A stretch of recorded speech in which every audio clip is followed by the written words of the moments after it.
G'day guys and welcome back to the channel, and in today's video we will be picking our first XI for the Pakistan Test Series, picking our first 11 which starts tomorrow at 4 p.m.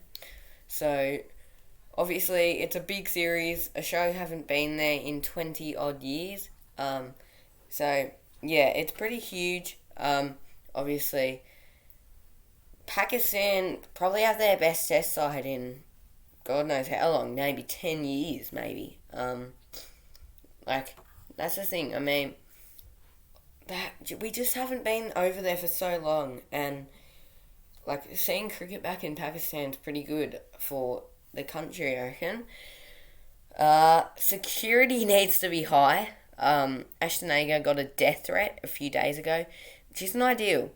It's not ideal, but that's what I mean. Like, I reckon,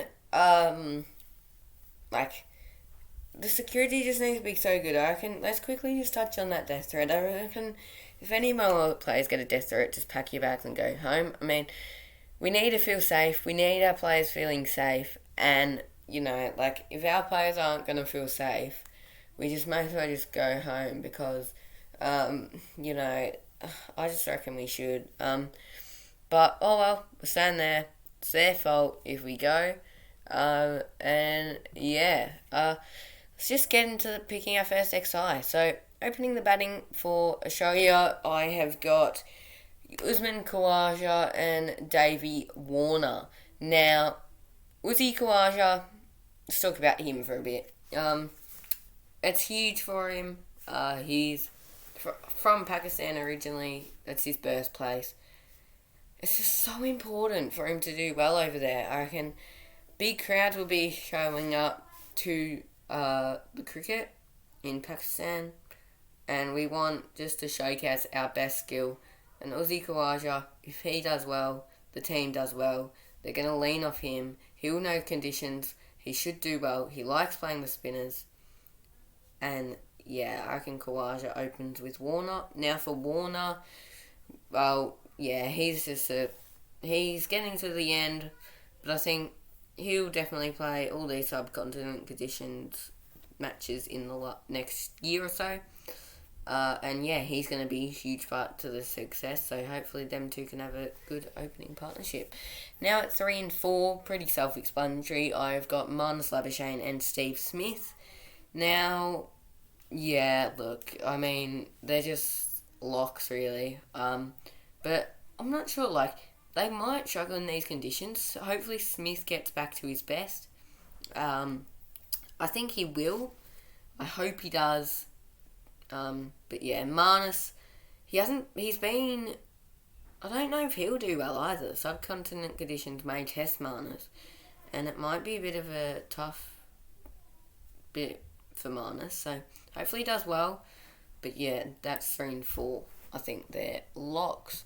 Now at 5, you've got Travis Head, you've got Green, you've got Inglis, I guess, and you've got Harris as potential middle order batsman. I've gone for Travis Head, pretty self-explanatory again.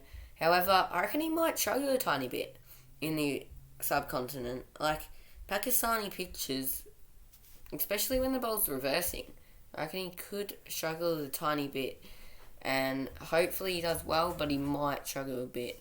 So, yeah, hopefully he does well though. Now at 6, I reckon you've got either Green or Agar, or Marsh. So, for your all-rounder, you're probably going to go with Green, and he can just bowl as your third teamer maybe. I don't think if they go with 2 spinners, Green can maybe be that third teamer. So I think Cam Green, his batting will come along and he'll be at 6. First time for him in subcontinent at international level, and probably forever. So he might struggle, but I reckon he'll be a really good asset with the ball. Now your wiki, you've got 2 options, Alex Carey and Josh Inglis.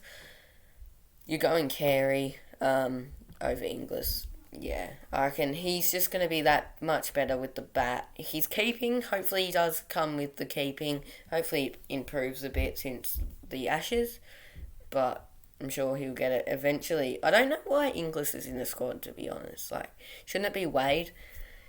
Anyway, that's my take. Wade should be in the squad instead of Inglis, and Wade should be playing. Okay, now we get to the bowlers. Number 8's pretty easy. You're going with the skipper, Pat Cummins.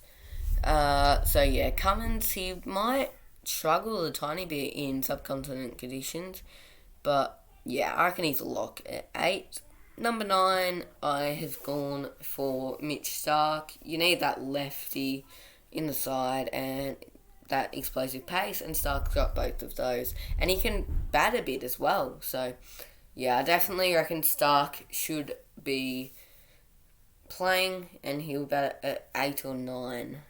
But yeah. Number 10, I've gone with Nathan Lyon. Now, Nathan Lyon is, yeah, he's just a non-negotiable. I reckon he'll get big revs on the ball, he'll turn it, and he will just be unplayable, really. So, yeah, I'm definitely going to go Nathan Lyon at number 10. Now you get it to the tough spot. You've got number 11, so you've got Hazlewood, you've got Boland, or do you go that second spinner in Mitch Swepson? Or you've got Mark Steketee, but yeah, Steketee's not playing. So you've got Labuschagne and Smith and Head to bowl a tiny bit of spin. Do you go for Sweppo, or do you go for another seamer in Hazlewood or Boland? I don't think they need another spinner at this rate of show you. I reckon they've got it covered.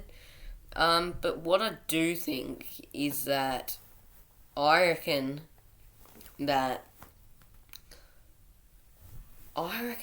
out of Hazlewood and Boland, and I just reckon what Scotty did in the Ashes was unbelievable.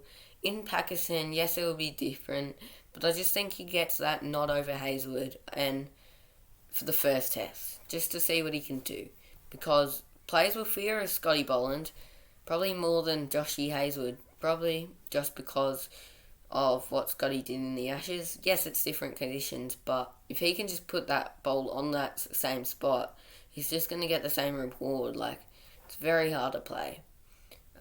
So yeah, that rounds out at my 11. If I'm just going to quickly go a 12th man, it's Joshy Hazlewood. I reckon Josh Hazlewood will get the nod over Boland, but in my opinion, Boland should get the nod over Hazlewood. I just don't think that will be the case. Anyway, thank you guys so much for watching. If you did enjoy the video, subscribe, like, leave a comment on your excite, and I'll see you in the next one. Cheers.